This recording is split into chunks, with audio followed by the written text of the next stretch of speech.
The Lord made it very clear. O Senhor deixou bem claro, desde o princípio desta dispensação, que devemos levar o Evangelho para o mundo todo.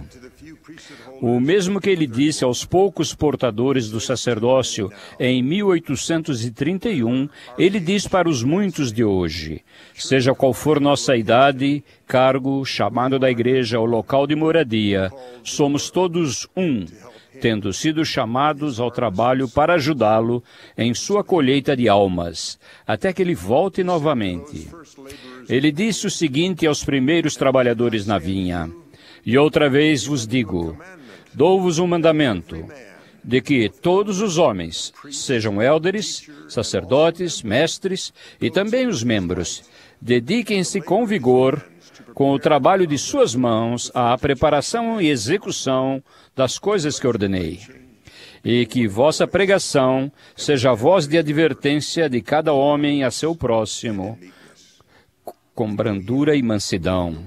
E saí do meio dos iníquos, salvai-vos. Sede limpos, vós que portais os vasos do Senhor. Vocês, membros do sacerdócio arônico, podem ver que o mandamento do Senhor inclui vocês. Como vocês sabem que o Senhor sempre prepara um caminho para que seus mandamentos sejam cumpridos, podem esperar que Ele fará isso para cada um de vocês. Deixa-me contar-lhes o que Ele fez por um rapaz que hoje tem o ofício de sacerdócio no sacerdócio arônico. Ele tem 16 anos, mora num país em que os missionários começaram a trabalhar há apenas um ano. Eles haviam sido designados a 2 cidades, mas não à cidade em que o rapaz morava. Quando ele era muito jovem, seus pais o levaram para Utah por motivo de segurança. A família foi ensinada e batizada pelos missionários. Ele não foi batizado na igreja porque não tinha 8 anos de idade. Seus pais morreram em um acidente. Então, sua avó o fez voltar para casa, atravessando o mar, de volta para a cidade em que havia nascido. Ele estava andando pela rua em março, há um ano, quando sentiu que devia falar com uma mulher que ele não conhecia. Falou com ela no pouco inglês que ele ainda lembrava. Ela era uma enfermeira enviada pelo presidente da missão à cidade dele para procurar um local de moradia e atendimento médico para os missionários, que em breve seriam designados a trabalhar ali. Ele e ela se tornaram amigos enquanto conservavam. Quando ela voltou à sede da missão, falou dele para os missionários. Os 2 primeiros élderes chegaram em setembro de 2012. O rapaz órfão foi o seu primeiro batismo na Igreja de Jesus Cristo dos Santos dos Últimos Dias. Em março deste ano, ele completou 4 meses de membro. Foi ordenado sacerdote no sacerdócio arônico e pôde assim batizar o segundo converso à igreja.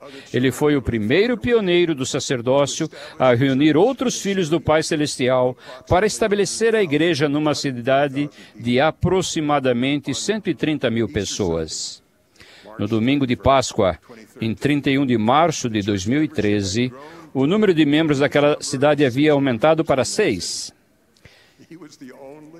Ele era o único membro local que estava presente naquela reunião no domingo. Tinha machucado o joelho na véspera, mas estava determinado a estar ali. Tinha orado para conseguir caminhar até a igreja. Compartilhou o sacramento com 4 jovens élderes e um casal missionário. Era toda a frequência. Essa história nos parece extraordinária, a menos que nela reconheçamos o padrão da mão de Deus agindo na edificação de seu reino. Já observei isso muitas vezes. Vi isso acontecer no Novo México, quando eu era jovem. Por muitas gerações, os profetas nos disseram que precisamos ajudar os missionários a encontrar e ensinar os sinceros de coração e depois amar os que vêm para o reino. Vi por mim mesmo o que fiéis líderes do sacerdócio e membros podem fazer. Em 1955, tornei-me oficial da Força Aérea dos Estados Unidos. Meu bispo, em casa, deu-me uma bênção pouco antes de eu partir para a minha primeira base, que ficava em Albuquerque, Novo México. Em sua bênção, ele disse que meu tempo na Força Aérea seria um serviço missionário. Cheguei à igreja no meu primeiro domingo, no ramo Albuquerque 1. Um homem veio falar comigo e apresentou-se como presidente do distrito e disse que iria chamar-me para servir como missionário do distrito. Eu disse a ele que ficaria ali apenas algumas semanas para treinamento e que depois seria designado para ir a outro lugar no mundo. Ele disse: "Não sei nada a esse respeito, mas vou chamá-lo para servir. No meu tempo de treinamento militar, aparentemente por acaso, fui escolhido dentre centenas de oficiais em treinamento para substituir, no quartel-general, um oficial que havia falecido subitamente.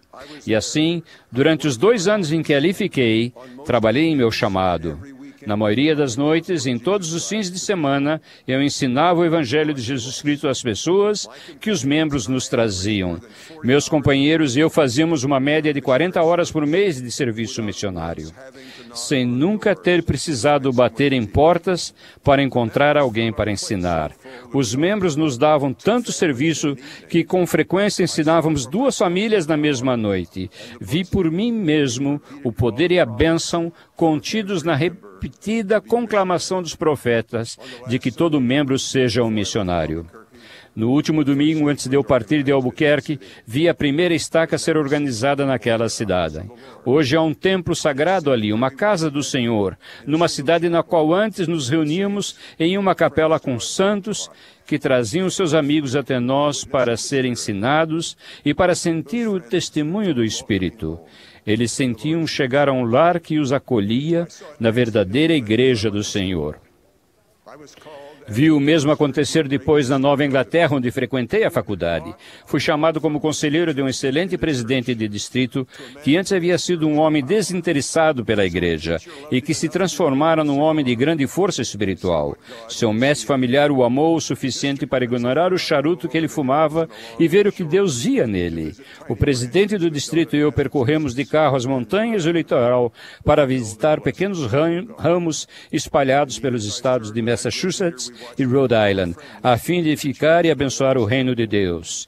Nos anos que servi com aquele excelente líder, vimos pessoas trazer os amigos para a igreja por meio de seu exemplo e de seu convite para ouvir os missionários. Para mim, o crescimento daqueles ramos parecia lento e vacilante, mas no domingo que parti dali, 5 anos depois, 2 apóstolos foram para lá para tornar nosso distrito em estaca. Anos mais tarde, voltei para lá para dirigir uma conferência de estaca. O presidente da estaca me levou para ver um monte rochoso em Belmont. Disse-me que seria um lugar perfeito para um templo de Deus. Há um templo ali agora. Quando olho para ele, lembro-me dos membros humildes que se sentavam comigo em minúsculos ramos, dos vizinhos que eles convidavam e dos missionários que os ensinavam. Há um novo diácono nesta reunião hoje à noite. Eu estava com ele no mesmo domingo de Páscoa, em que aquele sacerdote que mencionei foi a pé para a sua reunião de único membro. O diácono ficou radiante quando seu pai lhe disse que estaria com ele na reunião do sacerdócio desta noite. O pai dele foi um excelente missionário na mesma missão da qual o avô dele tinha sido presidente. Vi o manual do missionário 1937, que foi do bisavô dele. Seu legado de trazer pessoas para a igreja tem raízes profundas. Falei com o bispo desse diácono para saber que experiências pessoais ele poderia esperar ao cumprir o encargo do sacerdócio de trabalhar na colheita de almas para o Senhor. O bispo mostrou-se entusiasmado ao descrever como o líder da missão da ala acompanhava o progresso dos pesquisadores. Ele recebe essas informações em reuniões periódicas com os missionários. O bispo e seu conselho de ala discutem o progresso de cada pesquisador. Decidem o que podem fazer em favor de cada pessoa e sua família para ajudá-los a serem entregados antes do batismo, a incluí-los nas atividades e a nutrir os que são batizados. Ele disse que, de vez em quando, os missionários têm tantas aulas marcadas que levam portadores do sacerdócio arônico como companheiros. O plano da missão da ala inclui as metas dos quórums de convidar conhecidos para ter aulas com os missionários. Até a presidência do quórum de diáconos é convidada a estabelecer metas e a planejar como seus membros do quórum vão ajudar a trazer seus conhecidos para o reino de Deus. O diácono da ala forte e o sacerdote daquele novo e minúsculo grupo de membros parecem ter pouco em comum entre si e com vocês. E pode ser que vocês não vejam grande semelhança na experiência pessoal que tiveram na edificação da igreja, como eu vi, como milagres ocorridos no Novo México e na Nova Inglaterra. Mas há um aspecto em que somos um. Em nosso encargo no sacerdócio, nós nos santificamos e cumprimos nossos deveres individuais em relação ao mandamento de levar o Evangelho a todos os filhos de nosso Pai Celestial. Compartilhamos experiências pessoais no modo pelo qual o Senhor edifica seu reino na terra. Nesta que é a sua igreja, com todas as maravilhosas ferramentas de organização que nos foram dadas, ainda há uma verdade fundamental ensinada pelos profetas sobre como devemos cumprir nosso encargo do sacerdócio. Na Conferência Geral de abril de 1959, o presidente David O. McKay ensinou esse princípio, como tem feito todos os profetas desde aquela época, inclusive o presidente Thomas S. Monson. O presidente McKay relatou em seu último discurso que, em 1923, na missão britânica, uma instrução geral foi dada aos membros da igreja. O presidente McKay disse que a decisão havia sido esta: deem a cada membro da igreja, no ano vindouro de 1923, a responsabilidade de que todo membro será um missionário. Cada membro é um missionário. Pode ser que tragam sua mãe para a igreja, ou talvez o pai, talvez seu colega de trabalho. Alguém vai ouvir a boa mensagem da verdade por seu intermédio. E o presidente McKay prosseguiu dizendo: é essa a mensagem de hoje. Cada membro, 1,5 milhão que somos, é um missionário. Quando foi anunciado em 2002 que o trabalho missionário passaria a ser responsabilidade dos bispos, fiquei admirado. Parecia-me que eles estavam carregando um fardo que lhes beirava os limites ao ministrar para os membros e dirigir as organizações da ala. Um bispo conhecido meu não considerou isso um acréscimo de dever, mas uma oportunidade de reunir a ala numa grande causa, em que todo membro se tornaria um missionário. Ele chamou um líder da missão da ala, reunia-se com os próprios missionários todos os sábados para saber do trabalho deles e incentivá-los. O Conselho da ala encontrou maneiras para que as organizações e os quórum utilizassem experiências de serviço como preparação missionária, como juiz em Israel. Ele ajudou os jovens a sentir as bênçãos da expiação e a manter-se puros. Recentemente, perguntei como ele explicava o grande número de batismos de conversos em sua ala e o aumento de número de jovens que estavam prontos e ávidos para levar o Evangelho de Jesus Cristo ao mundo.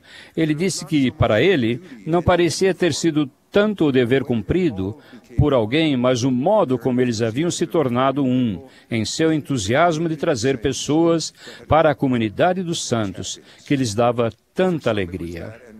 Para alguns foi isso, e muito mais. Tal como os filhos de Mosias, eles sentiram os efeitos do pecado na própria vida e a maravilhosa cura da expiação. Na Igreja de Deus, devido ao amor e gratidão pela dávida do Salvador para eles, queriam ajudar todos os que eles pudessem a escapar da tristeza do pecado, a sentir a alegria do perdão e a reunir-se com eles na segurança do reino de Deus. Foi o amor de Deus e o amor por seus amigos e vizinhos que os uniram para servir as pessoas. Queriam levar o Evangelho a todos do lugar em que moravam e prepararam seus filhos para que fossem dignos de ser chamados pelo Senhor para ensinar, testificar e servir em outras partes de sua vinha. Seja na ala grande em que o novo diácono cumprirá seu dever de compartilhar o Evangelho e edificar o reino, seja no minúsculo grupo distante em que serve o novo sacerdote, eles serão um em propósito. O diácono será inspirado por meio do amor de Deus a ajudar um amigo que ainda não é membro. Ele vai incluir esse amigo em algum serviço ou em alguma atividade da igreja e depois convidar o amigo e a família a serem ensinados pelos missionários. Para que forem batizados, ele será o amigo que eles precisam ter. O sacerdote vai convidar outros a reunir-se com ele no pequeno grupo de santos, no qual ele sentiu o amor de Deus e a abençoada paz da expiação. Se continuar fiel em seu dever do sacerdócio, ele verá o grupo se tornar um ramo, e depois verá chegar uma estaca de Sião à sua cidade. Haverá uma ala com um bispo carinhoso. Talvez seja um de seus filhos ou netos, que um dia levará um servo de Deus até um monte próximo e dirá: este seria um lugar maravilhoso para um templo. Oro para que, onde quer que estejamos e quaisquer que sejam os deveres que tenhamos no sacerdócio de Deus, estejamos unidos na causa de levar o Evangelho ao mundo inteiro e de incentivar as pessoas a que amamos a serem purificadas do pecado e a compartilhar nossa alegria no reino de Deus. Em nome de Jesus Cristo, a quem pertence essa igreja. Amém.